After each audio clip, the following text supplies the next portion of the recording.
Assalamualaikum warahmatullahi wabarakatuh. Perkenalkan, nama saya Ana. Saya siapa? Saya Mei.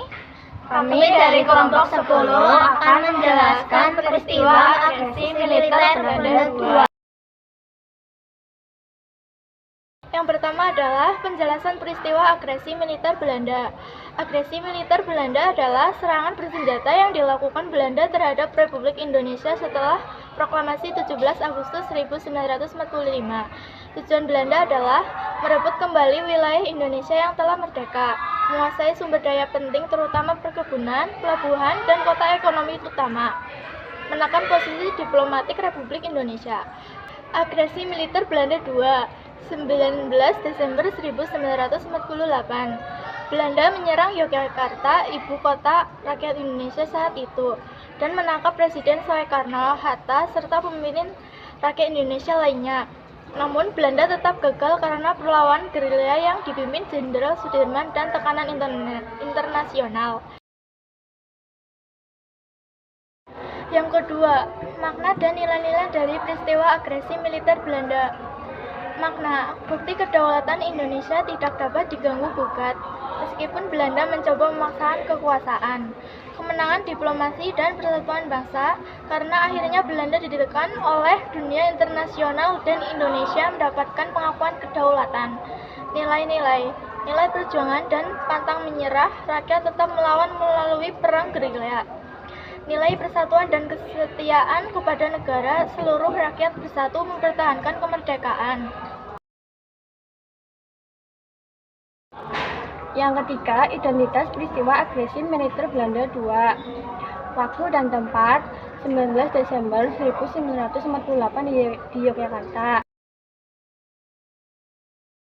Yang keempat, ringkasan kronologi dan inti peristiwa. Agresi militer Belanda 1947. Belanda menolak hasil perjanjian Linggarsati. Pada 21 Juli 1947, Belanda menyerang Jawa dan Sumatera. Indonesia melakukan perlawanan dan menyerukan masalah ke PBB. PBB mendesak gencatan senjata. Lahirlah Komisi Jawa Kasar Baik. Agresi militer Belanda II. Belanda merasa Indonesia menguat setelah perjanjian Renville. Pada 19 Desember 1948, Belanda menyerang Yogyakarta dan menangkap pemimpin RI.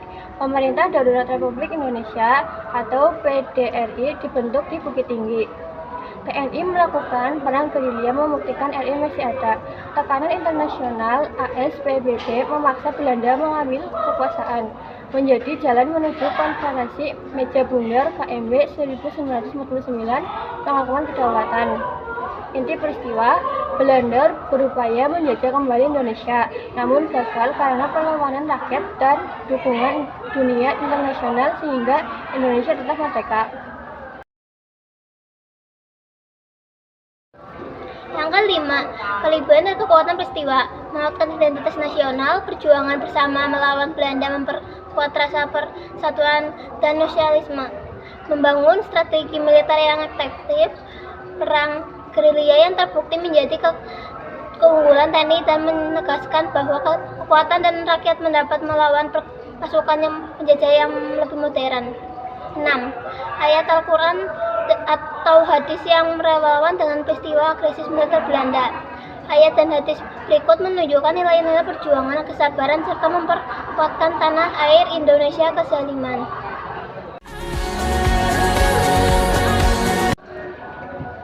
Ayat 1.